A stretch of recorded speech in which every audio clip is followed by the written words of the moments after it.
Hello students, இந்த வீடியோவில் நம்ம பார்க்குறது important terminologies in general insurance business. அதாவது ஜென்ரல் இன்சூரன்ஸ் பிஸ்னஸில் இருக்கக்கூடிய முக்கியமான டெர்மினாலஜிஸ் தான் நம்ம இன்னைக்கு பார்க்க போகிறோம். சரி, what is mean by general insurance அப்படின்னா, ஜென்ரலாகவே வந்து பார்த்திங்கன்னா இன்சூரன்ஸை வந்து நமக்கு ரெண்டு வகையாக நம்ம பிரிக்கலாம். சரிங்களா? So life insurance, general insurance அப்படின்னு ரெண்டு வகையாக பிரிக்கலாம். இதில் ஜென்ரல் இன்சூரன்ஸ் அப்படிங்கிறது நிறைய டைப் ஆஃப் இன்சூரன்ஸு வருஷம் ஜென்ரல் இன்சூரன்ஸ்க்கு வந்து எப்படின்னா அதோடைய டேர்மே வந்து ஒரு 1 இயர் தான். சரிங்களா? அப்போ வருஷம் நீங்கள் என்ன பண்ணுவீங்க அப்படின்னா அதை ரெனியூ பண்ணுவீங்க. ஒன் டைம் பாலிசி நீங்கள் எடுத்துகிட்டு வருஷம் yearly you have to renew the policy. General இன்சூரன்ஸ்க்கு vehicle insurance, fire insurance, marine insurance, health insurance, theft, இந்த மாதிரி நிறைய டைப் ஆஃப் இன்சூரன்ஸ் வந்து நம்ம ஜென்ரல் இன்சூரன்ஸ்க்கு கீழே நம்ம எடுக்கலாம். சரிங்களா? ஆனால் லைஃப் அப்படிங்கிறது நம்மளுடைய அந்த ஆயுள் காப்பீடு அப்படின்னு நம்ம சொல்கிறோம் இல்லையா, நம்ம லைஃபுக்கு எய்தர் ஃபார் அவர் லைஃப் அல்லது வந்து அந்த ஒரு முதிர்வு லைஃபு, அதுக்கப்புறம் நம்மளோட அந்த மெச்சூரிட்டி அமௌண்ட்டு, டேர்ம் பாலிசி நம்ம சொல்லுவோம்ல, முதிர்வு தொகை நம்ம ஒரு 20 வருஷத்துக்கு போட்டிருந்தோம்னா 20 இயர்ஸ் கழிச்சு அது மணி பேக் பாலிசி மாதிரி மெச்சூரிட்டி அமௌண்ட்டோட உங்களுக்கு கிளைம் வந்துடும். சரிங்களா? கிளைம் டெத்து, கிளைம் மெச்சூரிட்டி அப்படின்னு ரெண்டு விதமாக நம்ம வந்து லைஃப்பில் பிரிக்கலாம்.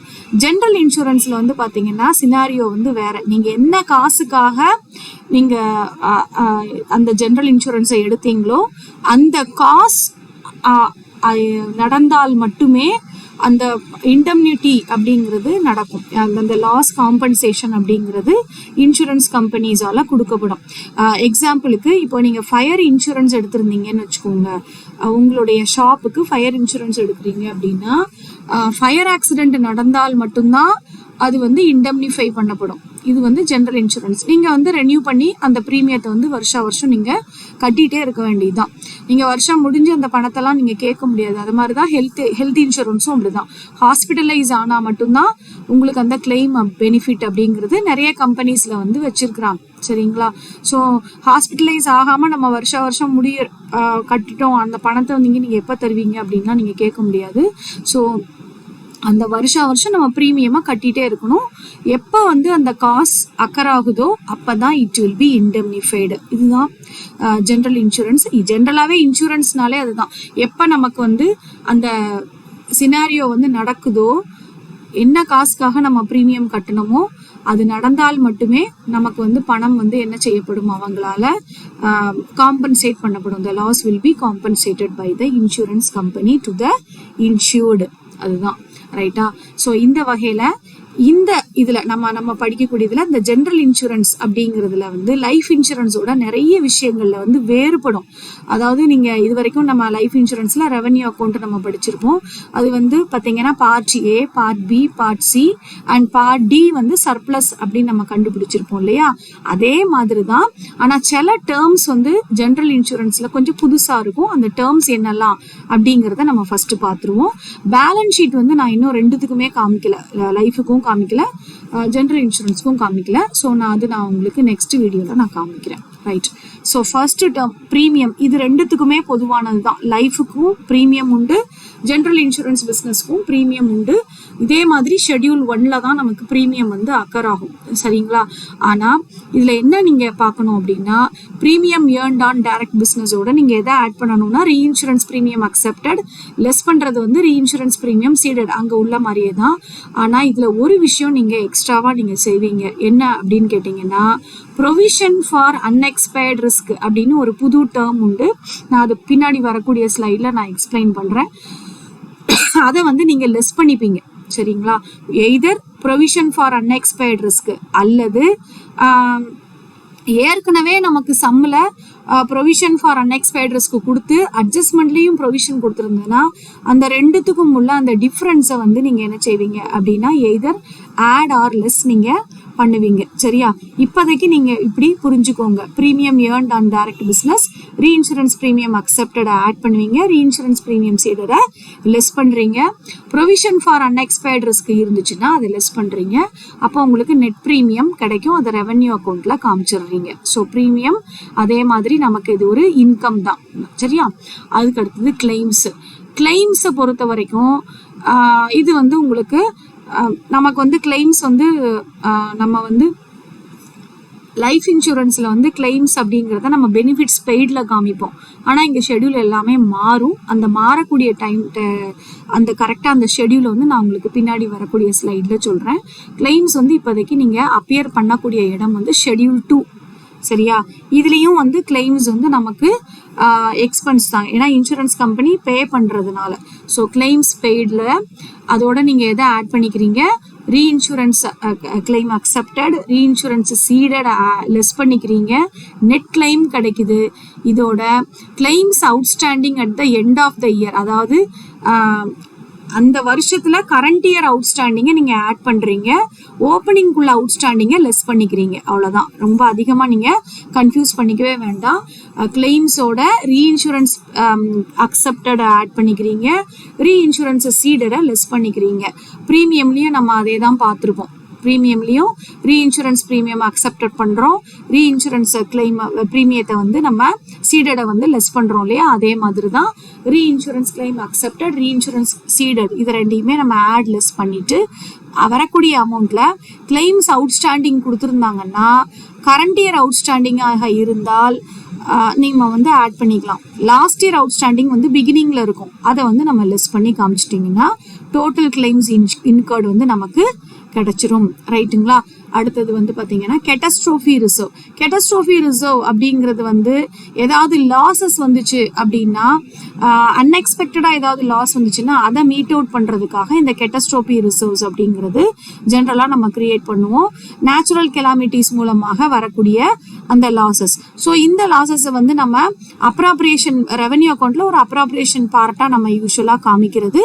அது போக ஷெடியூல் 6 ரிசர்வ்ஸ் அண்ட் சர்ப்ளஸ்ல இந்த கேட்டஸ்ட்ரோஃபி ரிசர்வ் அப்படிங்கிறது அப்பியர் ஆகும். ரைட்டா? அடுத்தது முக்கியமான டேர்ம் நம்ம பார்க்க வேண்டியது reserve for unexpired risk. It's a special term exclusively appearing in the general insurance.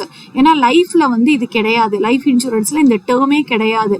ரொம்ப கவனமாக கவனிக்க வேண்டியது. இதுல இருந்து தியரி கொஸ்டின்ஸும் கேட்பாங்க.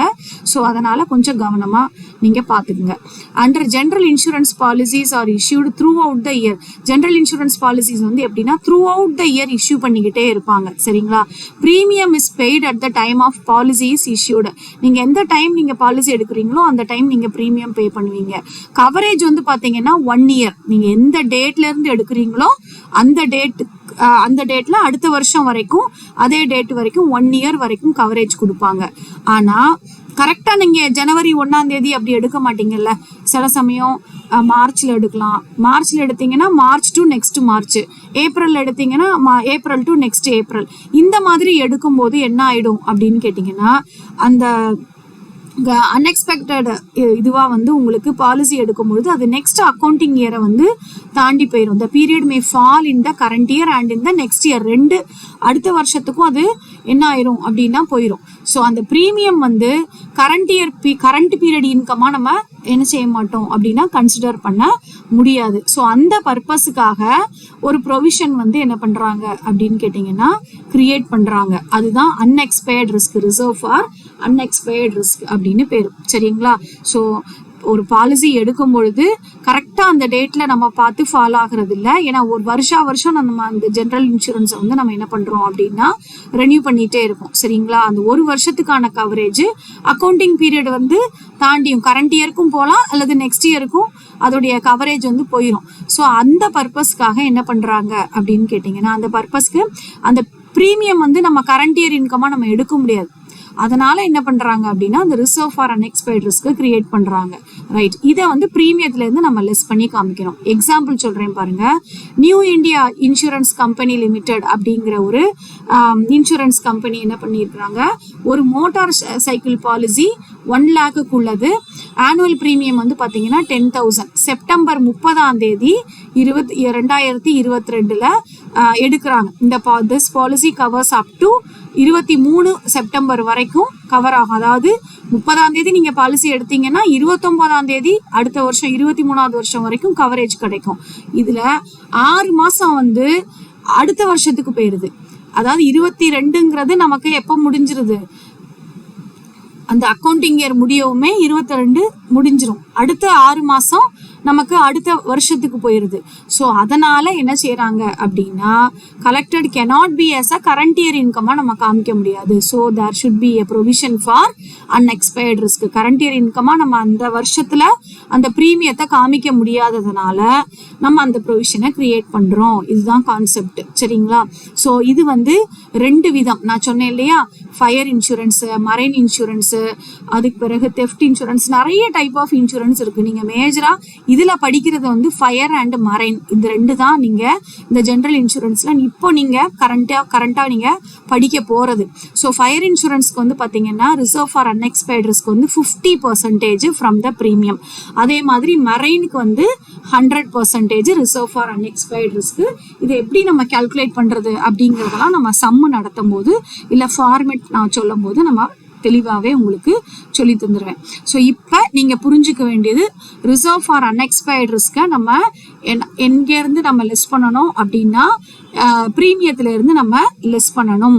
அதாவது சம்மில் ஏற்கனவே ப்ரொவிஷன் கொடுத்துருந்தாங்க அப்படின்னா 2த்துக்கும் உள்ள டிஃப்ரென்ஸை நம்ம லெஸ் பண்ணணும், சரிங்களா? அப்படி இல்லாட்டி ஃப்ரெஷ்ஷாக தான் நீங்கள் அந்த அன்எக்ஸ்பைர்ட் ரிஸ்க் வந்து உங்களுக்கு கொடுத்துருக்குறாங்க அட்ஜஸ்ட்மெண்ட்டில் அப்படின்னா, ஃபயர்னா 50%, மரைன் அப்படின்னா 100%. இது வந்து தியரி கொஸ்டின்லேயும் கேட்பாங்க. What is mean by reserve for unexpired ரிஸ்க்னு தியரி கொஸ்டின்லேயே நிறைய கேட்கறதுக்கான சான்ஸ் இருக்குது. ஸோ இந்த நோட்ஸ் நீங்கள் கண்டிப்பாக எழுதி வச்சுக்கோங்க, ரைட்டு? ஸோ அடுத்தது இப்போ நான் சொன்னல adjustment for change in reserve for unexpired risk. ஏற்கனவே என்ன கொடுத்துருக்குறாங்க அப்படின்னு கேட்டிங்கன்னா, சம்மில் ஒரு ரிசர்வ் ஃபார் அன்எக்ஸ்பைர்ட் ரிஸ்க் ஏற்கனவே சம்மில் ஒரு அமௌண்ட் கொடுத்துருக்குறாங்க, அட்ஜஸ்ட்மெண்ட்லேயும் ஒரு அமௌண்ட் கொடுத்துருக்குறாங்க. So in schedule premium earned adjustment for change in reserve for unexpired risk should be made. என்னது கொடுத்துருக்காங்க அப்படின்னு கேட்டிங்கன்னா, the difference between closing reserve for unexpired risk and additional reserve and opening reserve for the unexpired risk and additional reserve should be ascertained. அதாவது ஏற்கனவே சம்மில் இருக்கக்கூடிய provision for அன்எக்ஸ்பைர்ட் ரிஸ்க்குக்கும் இப்போ அட்ஜஸ்ட்மெண்ட்ல கொடுத்துருக்கக்கூடிய அன்எக்ஸ்பைர்ட் ரிஸ்க்குள்ள டிஃப்ரென்ஸை கண்டுபிடிச்சு வச்சுக்கோங்க. சப்போஸ் ஃபார் எக்ஸாம்பிள் அட்ஜஸ்ட்மெண்ட்ல வந்து 3 lakhs இருக்குன்னு, சாரி 2 lakhs இருக்குன்னு வச்சுக்கோங்க, சம்மில் வந்து 3 lakhs இருக்குன்னு வச்சுக்கோங்க, டிஃபரன்ஸ் வந்து 1 lakh இல்லையா? ஸோ இது வந்து இந்த 1 lakh டிஃபரன்ஸை மட்டும் நீங்கள் அட்ஜஸ்ட் பண்ணால் போதும். அதில் க்ளோசிங் ரிசர்வ்ஸ் வந்து மோர் தேன் ஓப்பனிங் ரிசர்வாக இருந்தால் அந்த அமௌண்ட் வந்து ப்ரீமியம்ல இருந்து லெஸ் பண்ணிடணும். நான் திருப்பி சொல்கிறேன், 2 சைடுமே, அதாவது சம்மிலையும் அட்ஜஸ்ட்மெண்ட்லையும் 2த்துலையும் இந்த ரிசர்வ் ஃபார் அன்எக்ஸ்பைர்ட் ரிஸ்க் கொடுத்துருப்பாங்களானால் நீங்கள் 2த்துக்குமான டிஃப்ரென்ஸை ஃபஸ்ட்டு ஃபைண்ட் அவுட் பண்ணி அதை வச்சுக்கோங்க. க்ளோசிங் ரிசர்வ் விட ஓப்பனிங் ரிசர்வ், அதாவது க்ளோசிங் ரிசர்வ் வந்து அதிகமாக இருந்துச்சு அப்படின்னா டிடக்ட் பண்ணிடுங்க ப்ரீமியத்துல இருந்து. ஓப்பனிங் ரிசர்வ் வந்து அதிகமாக இருந்துச்சுன்னா என்ன செஞ்சிருங்க, ப்ரீமியத்தில் ஆட் பண்ணிடுங்க. ஆனால் மோஸ்ட்லி வந்து உங்களுக்கு க்ளோசிங் ரிசர்வ் தான் வந்து எப்படி இருக்கும் அப்படின்னு கேட்டிங்கன்னா அதிகமாக இருக்கும். க்ளோசிங் ரிசர்வ்னா அட்ஜஸ்ட்மெண்ட்டில் கொடுத்துருக்கோம், அந்த க்ளோசிங் டேட் 31/12 இல்லை 31/3 அப்படி டேட் போட்டு கொடுத்துருக்கிறது தான் க்ளோசிங் ரிசர்வ், சரியா? ஸோ அந்த க்ளோசிங் ரிசர்வ் வந்து அதிகமாக இருந்துச்சுன்னா டிஃப்ரென்ஸை நீங்கள் டிடக்ட் பண்ணிடணும் ப்ரீமியத்துல இருந்து. சப்போஸ் ஓப்பனிங்கில் உள்ள அமௌண்ட் வந்து அதிகமாக இருந்துச்சு அப்படின்னு சொன்னால் என்ன பண்ணிடணும், ப்ரீமியத்தில் அதை ஆட் பண்ணிடணும், ரைட்டா? ஸோ இந்த அமௌண்ட் ஆஃப் அடிஷ்னல் ரிசர்வ் வந்து பார்த்தீங்க அப்படின்னா ஷெட்யூல் 14ல் நம்ம ப்ரொவிஷன்ஸாக நம்ம காமிப்போம். இது வந்து நம்ம சம்மு போடும்போது உங்களுக்கு தெளிவாக புரிஞ்சிடும். சம்மு போடும்போது நமக்கு என்னென்ன அமௌண்ட் நம்ம எப்படி எப்படி போடுறோம் அப்படின்றத பார்த்து நம்ம எக்ஸ்பிளைன் பண்ணிட்டா உங்களுக்கு தெளிவாக புரிஞ்சிடும். So adjustment for change in reserve for unexpired ரிஸ்க்கு நம்ம ப்ரீமியத்துல இருந்து மைனஸ் பண்ணுறோம். மேஜராக நம்ம மைனஸ் தான் பண்ணுவோம். ஓப்பனிங் ரிசர்வ் வந்து எப்பயாச்சும் தான் உங்களுக்கு வந்து என்ன ஆகும் அப்படின்னா கூடுதலாகும். மோஸ்ட்லி நமக்கு மைனஸ் பண்ணுற மாதிரி தான் எல்லா சம்முமே இருக்கும், ரைட்டு? ஃபைனல் அக்கௌண்ட்ஸ் இப்போ வந்து IRDA ரெகுலேஷன்ஸ் 2002 படி 3 விதமான அக்கௌண்ட் நம்ம போடுவோம். ரெவென்யூ அக்கௌண்ட்டு, BRA ஃபார்ம்ல ப்ராஃபிட் அண்ட் லாஸ் அக்கௌண்ட், இது வந்து கம்பைன்டு, அதாவது common profit and loss account, BPL, balance sheet வந்து ஃபார்ம் BPS. அதாவது ப்ராஃபிட் அண்ட் லாஸ் அக்கௌண்ட் எதுக்கு அப்படின்னு கேட்டிங்கன்னா, இப்போ வந்து ஒரு கம்பெனி நிறைய விதமான பிஸ்னஸஸ் பார்க்கலாம். அதாவது இன்சூரன்ஸ் பாலிசிஸ் நிறைய விதமாக நம்ம டீல் பண்ணலாம். ஒரே கம்பெனி வந்து இப்போ நியூ இந்தியா அஷூரன்ஸ்னு வைங்க, ஃபயர் இன்சூரன்ஸ் இருக்கும், ஹெல்த் இன்சூரன்ஸ் இருக்கும், வெஹிக்கிள் இருக்கும், இப்படி நிறைய விதமான இன்சூரன்ஸ் வந்து அவங்களே டீல் பண்ணுவாங்க. அவங்களே நிறைய விதமான ப்ராடக்ட்ஸ் பாலிசிஸ் வச்சுருப்பாங்க. ஸோ அந்த மாதிரி பாலிசிஸ் வரும்போது இப்போ நம்ம வந்து ஒன்னொன்னுத்துக்கும் தனித்தனி ரெவென்யூ அக்கௌண்ட் நம்ம ப்ரிப்பேர் பண்ணணும். ஒரு எக்ஸ்பென்சஸ் வந்து இப்போ ஃபயர்னா ஃபயர் ரெவென்யூ அக்கௌண்ட், மரைன்னா மரைன் ரெவென்யூ அக்கௌண்ட், அப்படி தனித்தனி ரெவென்யூ அக்கௌண்ட் தான் நம்ம போடணும். சரிங்களா? ஆனால் சில எக்ஸ்பென்சஸ் ரெண்டுத்துக்கும் பொதுவான எக்ஸ்பென்சஸ் வரும்போது this will fall under profit and loss account. சரிங்களா? ஸோ அந்த பர்பஸ்க்காக தான் ப்ராஃபிட் அண்ட் லாஸ் அக்கௌண்ட் வந்து மெயினாக ப்ரிப்பேர் பண்ணுறது. ஜென்ரல் இன்சூரன்ஸை பொறுத்த வரைக்கும் ரெவென்யூ அக்கௌண்ட் வந்து ஃபயர் ரெவென்யூனா ஃபயர் ரெவென்யூ அக்கௌண்ட் தனியாக, மரைனுக்குன்னா மரைனுக்கு தனியாக தான் நீங்கள் ப்ரிப்பேர் பண்ணணும். தனித்தனி தான். ஏன்னா ரெண்டையும் சேர்த்து கூட்டிலாம் நம்ம போட முடியாது. ப்ராஃபிட் அண்ட் லாஸ் அக்கௌண்ட் வந்து காமனாக உள்ள அந்த எக்ஸ்பென்சஸை நீங்கள் காமிக்கிறதுக்கு ப்ராஃபிட் அண்ட் லாஸ் அக்கௌண்ட் நீங்கள் காமிச்சிக்கலாம். Balance sheet as usual prepared. அது வந்து நமக்கு இது வந்து நமக்கு 15 ஷெட்யூல் வரைக்கும் நமக்கு வந்து எங்கே வரும் அப்படின்னு கேட்டிங்கன்னா பேலன்ஸ் ஷீட்டில் நமக்கு வரும். Starting from 5 to 15. சரிங்களா? 1 2 3 4 வந்து நமக்கு எதில் போயிடும்? ரெவென்யூ அக்கௌண்ட்டில் போயிடும். அதுக்கப்புறம் 5லேருந்து 15 வரைக்கும் நமக்கு பேலன்ஸ் ஷீட் ஷெட்யூலாக வரும். ரைட். ஸோ என்ன டிஃப்ரென்ஸ், மெயின் டிஃப்ரென்ஸ் இதில் லைஃப் இன்சூரன்ஸ்க்கும் ஜென்ரல் இன்சூரன்ஸ்க்கும் என்ன டிஃப்ரென்ஸ் அப்படின்னு பார்த்தீங்கன்னா, ஷெட்யூல் நம்பர் 1 வந்து காமன் தான் ரெண்டுத்துக்குமே. ஃபர்ஸ்ட் காலம் நான் காமிச்சிருக்கிறது லைஃப் இன்சூரன்ஸ், ரெண்டாவது ஜென்ரல் இன்சூரன்ஸ். ரெண்டுமே ப்ரீமியம் ஏர்ன்ட் அப்படிங்கிறது வந்து காமன் தான். சரிங்களா?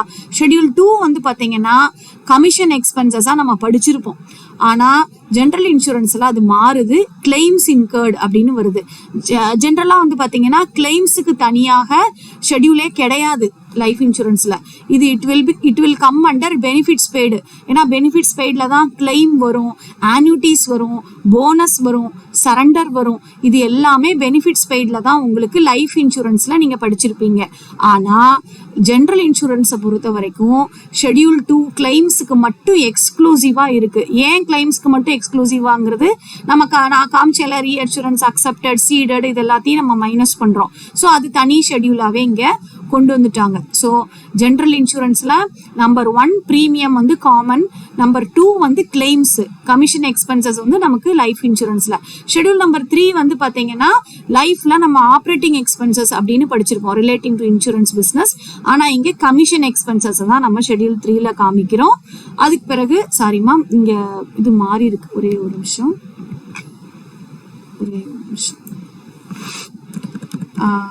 லாஸ்ட் வந்து ஆப்ரேட்டிங் எக்ஸ்பென்சஸ். சரிங்களா?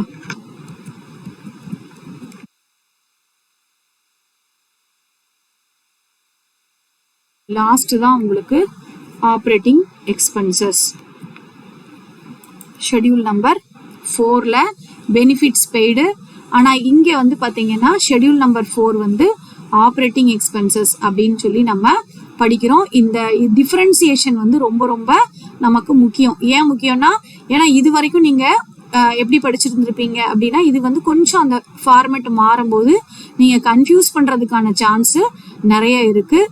ஸோ அதனால் நீங்கள் என்ன பண்ணுங்கள், கொஞ்சம் கவனமாக நீங்கள் செய்யும் போதே கொஞ்சம் கவனமாக செஞ்சிட்டீங்க அப்படின்னா ரொம்ப வந்து உங்களுக்கு இதாக இருக்கும். லைஃப் இன்சூரன்ஸை தனியாக பிரிச்சுருங்க.